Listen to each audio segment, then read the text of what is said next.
नमस्कार। आज हामी नेपालको आयुर्वेद परम्परामा अलिकति गहिरिएर कुरा गरौँ है त। नमस्ते, गरौँ न। हामीसँग यसको परम्परागत उपचार विधि अनि जीवनशैली अहिलेको अवस्था कस्तो छ भन्ने बारे केही जानकारीहरू छन्। हो, आजको हाम्रो यो छलफलको खास उद्देश्य चाहिँ के हो भने नेपालको आयुर्वेद मतलब यसको त्यो पुरानो ज्ञान अनि अलि फरक खालका हिमाली जडीबुटीहरू, गहिरो आध्यात्मिक अभ्यासहरू अँ, यी सबै मिलेर कसरी अलि विशिष्ट बनेको छ होइन।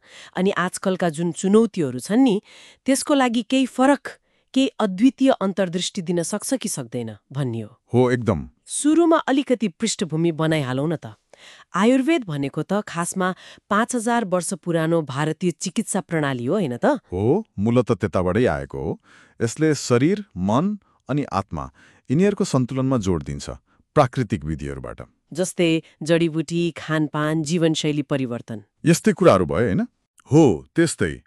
तर नेपालमा आइपुग्दा नि आयुर्वेद केवल एउटा उपचार विधि मात्रै रहँदैन क्या। यो त जीवन जिउने तरिका नै बन्छ। जीवन जिउने तरिका नै कसरी? यहाँ कस्तो छ भने हिन्दू र बौद्ध दर्शनको गहिरो प्रभाव छ। अनि यसको विशेषता भनेको वैदिक ज्ञान त छँदैछ, सँगसँगै हिमालयको हाम्रो आफ्नै जैविक विविधता पनि मिसिएको छ। त्यो हिमाली जडीबुटीहरूको कुरा गर्नुभएको? हो त, जटामसी, टिमुर, सुगन्धवाल, यार्सागुम्बा जस्ता होइन यस्ता जडीबुटीहरूको प्रयोग हुन्छ। यिनीहरूको गुण पनि यहाँको उचाइको वातावरणले फरक पारेको हुन्छ भन्ने विश्वास छ।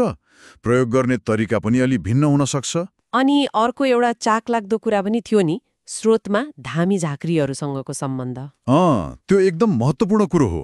यहाँ आयुर्वेदको अभ्यास त्यो स्थानीय परम्परागत उपचारकहरू जसलाई हामी धामी झाँक्री भन्छौँ उहाँहरूको अभ्याससँग गहिरो गरी जोडिएको छ। हो र, त्यो त अचम्मको मिश्रण भयो नि। हो नि, यसले रोग चिन्ने र उपचार गर्ने तरिकामा पनि एउटा फरक आयाम थपेको छ।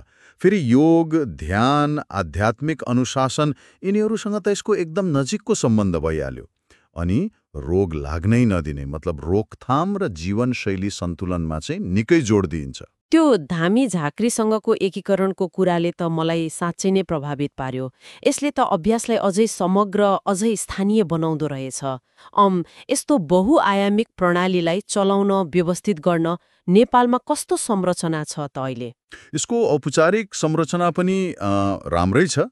स्वास्थ्य मन्त्रालय अन्तर्गत नै आयुर्वेद तथा वैकल्पिक चिकित्सा विभाग छ।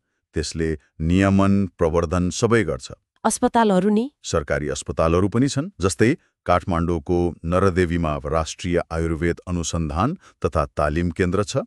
अनि निजी क्षेत्रबाट पनि धेरै अस्पताल, क्लिनिकहरू खुलेका छन्। अनि पढाइको लागि कसैले आयुर्वेद पढ्छु भन्यो भने? त्यसको लागि पनि व्यवस्था छ। त्रिभुवन विश्वविद्यालय अन्तर्गत कीर्तिपुरमा आयुर्वेद क्याम्पस छ। त्यहाँ स्नातक तह मतलब BA-MS अनि स्नातकोत्तर तह MD सम्मको पढाइ हुन्छ। भनेपछि त दक्ष चिकित्सकहरू पनि उत्पादन भइरहेका छन्। हो, हजारौंको संख्यामा दर्ता भएका आयुर्वेद चिकित्सकहरू, वैद्यहरू हुनुहुन्छ नेपालमा। ल, भनेपछि यसको अभ्यास र शिक्षाको लागि एउटा स्थापित प्रणाली नै रहेछ। अब अलिकति उपचार विधिहरूतर्फ लागौँ न त। नेपालमा कुन कुन आयुर्वेदिक उपचार विधिहरू बढी चल्तीमा छन्? विभिन्न परम्परागत विधिहरू छन्। पञ्चकर्म निकै लोकप्रिय छ। पञ्चकर्म त्यो भनेको के हो खासमा? यो चाहिँ शरीरबाट गहिरो गरी भित्र जम्नेका विकारहरू निकाल्ने, शुद्ध गर्ने 5वटा मुख्य विधिहरूको सेट हो। जस्तै वमन गराउने, विरेचन गराउने यस्तो हुन्छ। डिटक्स जस्तो? हो, एक किसिमले भन्दा डिटक्स नै हो।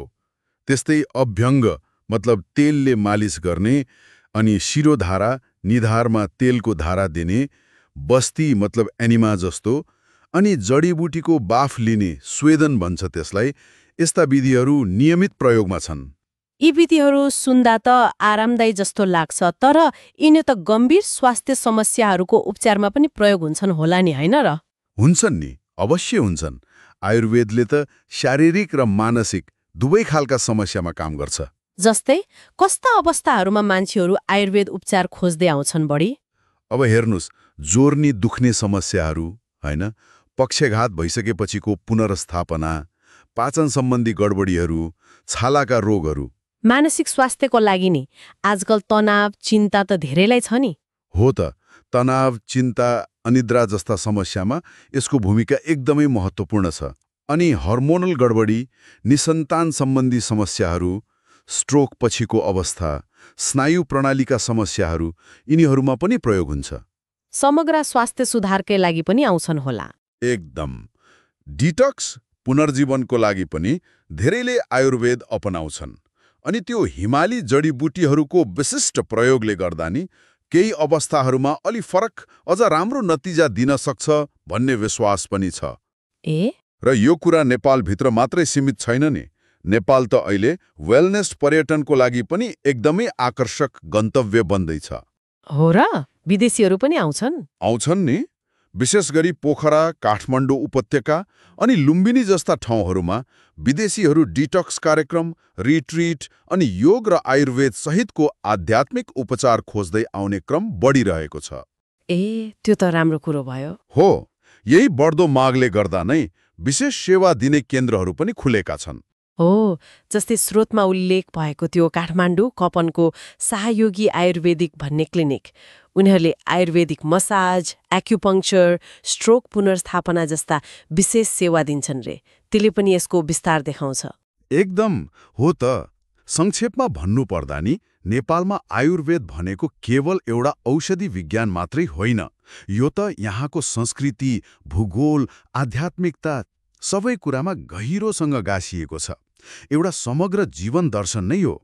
र यसलाई बलियो शैक्षिक र सरकारी संरचनाले पनि सघाइरहेको छ। हो, अनि विश्वव्यापी रूपमा पनि यसप्रति चासो र आकर्षण बढिरहेको देखिन्छ। त्यसो भए अन्तमा एउटा गहिरो प्रश्न मनमा आउँछ कि यो प्राचीन ग्रन्थ अनि हाम्रो आफ्नै अद्वितीय हिमाली जैविक विविधता, स्थानीय उपचार परम्परा, त्यो धामी झाँक्रीसँगको सम्बन्ध, गहिरो आध्यात्मिक अभ्यास, यो सबैको जुन अनुपम मिश्रण छ नि नेपालमा, यसलाई हेर्दा के नेपाली आयुर्वेदले आजकालका जटिल चुनौतीहरू जस्तै तनाव, नसर्ने दीर्घ रोगहरू, यिनीहरूको सामना गर्न यसको जुन भारतीय मूल छ वा पश्चिमा जगतमा जसरी यसलाई अपनाइएको छ, त्योभन्दा केही फरक, केही मौलिक, केही विशेष समाधानहरू दिन सक्छ होला त?